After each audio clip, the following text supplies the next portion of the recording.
दोस्तों, फिल्म कांतारा देखने के बाद फैंस दो चीजों के बारे में जानना चाहते हैं। पहला, फिल्म के डायरेक्टर, राइटर और लीड एक्टर ऋषभ शेट्टी, और दूसरा कांतारा फिल्म के देवता। कांतारा फिल्म में क्षेत्रीय देव या देव पंजुरली के बारे में बताया गया है। श्री पंजुरली भगवान विष्णु के वराह अवतार है, जिन्हें कन्नड़ लोग पूजते हैं। क्षेत्रीय लोग भूता कोला नाम का त्योहार मनाते हैं, जहाँ नर्तक वराह अवतार यानी कि पंजुरली का वेश धरकर धार्मिक नृत्य करते हैं। कांतारा फिल्म में ऋषभ शेट्टी क्लाइमेक्स में देव पंजुरली का रूप लेते हैं, या यूं कहें कि ऋषभ शेट्टी के मरने के बाद पंजुरली उनके शरीर में प्रवेश करते हैं और जंगल के दुश्मनों का खात्मा करते हैं। कन्नड़ लोगों का मानना है कि वराह अवतार उनकी रक्षा करते हैं, लेकिन देवता वही होते हैं जहां पहले दानवों का प्रकोप होता है।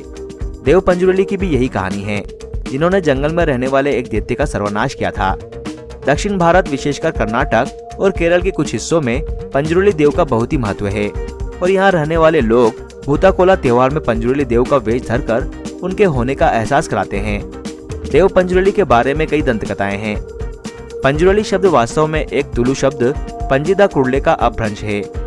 तुलु भाषा में इसका अर्थ होता है युवा वराह। ये कुछ भगवान विष्णु के वराह अवतार की तरह है। तुलु लोगों में, जिन्हें तुलु लाडू भी कहा जाता है, पंजुरली देव सबसे प्राचीन देवताओं में से एक है। ऐसा कहा जाता है कि जब पृथ्वी पर अन्न की उत्पत्ति हुई थी, उसी समय पंजुरली देव अवतरित हुए थे, अर्थात मानव सभ्यता के आरंभ में। कुछ विद्वानों का ये भी मानना है कि जब मनुष्यों ने खेती करना सीखा, तो उस समय जंगली सुअर अपना पेट भरने के लिए उनकी फसलों को खा जाते थे। उन्होंने इसे कोई देवी शक्ति समझ लिया और वराह रूपी पंजुरली देव की उपासना आरंभ कर दिया, ताकि वे उनकी फसलों की रक्षा करे। तब से पंजुरली देव की पूजा हो रही है। आज भी पंजुरली देव की पूजा करते समय लोग बरने कौर पुनी नाम की प्रथा करते हैं, जहाँ वे देवता को अन्न अर्पण करते हैं। इस प्रथा में बांस के एक पात्र में चावल रखते हैं और उस पर नारियल के 2 टुकड़ों में दीपक को जलाकर पंजुरली देवता के सामने रखते हैं। इसके बाद पंजुरली देव के समक्ष एक बेहद प्राचीन नृत्य किया जाता है, जिसे भूता कोला कहते हैं। कोला का अर्थ तुलु भाषा में नृत्य होता है, और भूता इस नृत्य का एक प्रकार है। भूता कोला की भांति और भी कई प्रकार के नृत्य होते हैं। ये नृत्य बेहद देर तक चलता है, और जब नृत्य करने वाला व्यक्ति थक जाता है, तब लोग उस अन्न को पंजुरली देव को समर्पित करते हैं। ये एक प्रकार से उनकी फसलों की रक्षा के लिए उनसे की गई प्रार्थना होती है। पौराणिक कथा के अनुसार एक वराह देव के 5 पुत्र हुए, मगर उनमें से एक नवजात बच्चा पीछे छूट गया। वो भूख प्यास से तड़पने लगा और मौत की कगार पर पहुंच गया। उसी समय माता पार्वती वहां भ्रमण करते हुए पहुंची।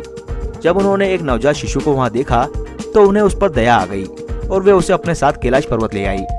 वहाँ वे अपने पुत्र के समान ही उसका लालन पोषण करने लगी। कुछ सालों बाद बच्चे ने एक विकराल वराह का रूप ले लिया। समय के साथ उसके दांत निकल आए, जिससे उसे बड़ी परेशानी होने लगी। उस खुजलाहट से बचने के लिए वो पृथ्वी पर लगी सारी फसलों को नष्ट करने लगा। इससे संसार में भोजन की कमी हो गई और लोग भूख से त्रस्त हो गए। जब भगवान शंकर ने ये देखा, तो उन्होंने सृष्टि के कल्याण के लिए उस वराह के वध का निश्चय किया। जब माता पार्वती को ये बात पता चली, तो उन्होंने महादेव से उसके प्राण न लेने की प्रार्थना की। माता की प्रार्थना पर शिवजी ने उसका वध तो नहीं किया, किंतु उसे कैलाश से निकालकर पृथ्वी पर जाने का श्राप दे दिया। अपने प्राण रक्षा के बाद उस वराह ने महादेव और माता पार्वती की अभ्यर्थना की। तब भोलेनाथ ने उसे एक दिव्य शक्ति के रूप में पृथ्वी पर जाने और वहां मनुष्यों और उनकी फसलों की रक्षा करने का आदेश दिया।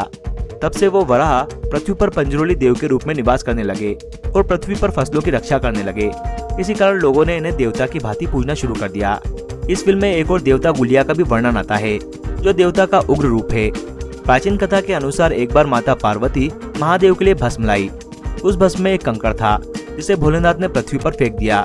उसी कंकड़ से गुलिया देव अपने उग्र रूप में जन्मे। उन्होंने महादेव से पूछा, मैं कहाँ जाऊँ? इस पर भोलेनाथ ने उन्हें भगवान विष्णु के पास भेज दिया। भगवान विष्णु ने उन्हें पृथ्वी लोक पर नैना उल्ले सांके के घर में भेज दिया। 9 मास के पश्चात गुलिया देव ने अपनी माँ से पूछा कि वो किस मार्ग से बाहर आए। उनकी माता ने कहा, जिस मार्ग से सभी संतानें बाहर आती है, उसी मार्ग से बाहर आओ। पर गुलिया देव ने ऐसा नहीं किया। उन्होंने अपनी माता का उदर फाड़ डाला और उसी से बाहर निकले। वे अत्यंत भूखे थे, इसलिए कुछ खाने को ढूंढने लगे। उन्हें इतनी भूख लगी थी कि उन्होंने सूर्य देव को खाने का प्रयास किया।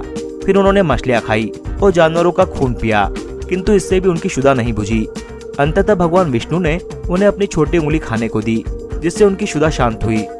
गुलिया देव को शिवगणों में से एक भी माना जाता है और उन्हें क्षेत्रपाल भी कहा जाता है। एक कथा के अनुसार पंजुरली देव और गुलिया देव में एक बार भयंकर युद्ध हुआ, जो कई दिनों तक चलता रहा। तब माँ दुर्गा ने उस युद्ध को बंद करवाया और उन दोनों को एक साथ रहने की आज्ञा दी। इसी कारण आज भी पंजरुली देव और गुलिया देव को एक साथ पूजा जाता है। जहाँ पंजरुली देव सौम्य स्वभाव के हैं, वहीं गुलिया देव उग्र स्वभाव के हैं, किंतु फिर भी ये दोनों शांति के साथ रहते हैं। अब बात करते हैं प्रसिद्ध भूता कोला की। तुलु भाषा में भूता का अर्थ होता है देवी शक्ति और कोला का अर्थ होता है नृत्य। इसे देवा कोला भी कहा जाता है। भूता कोला के साथ देवो नेमा शब्द का प्रयोग भी होता है।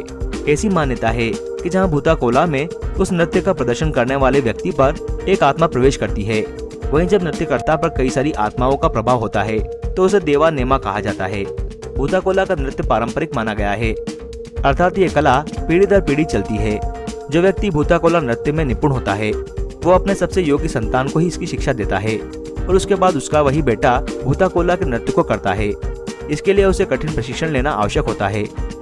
केवल वही व्यक्ति भूता कोला नृत्य को करने के लिए योग्य माना जाता है जिसका मन पवित्र हो और उसके शरीर में उस नृत्य के प्रदर्शन के समय देव या भूत प्रवेश कर सके।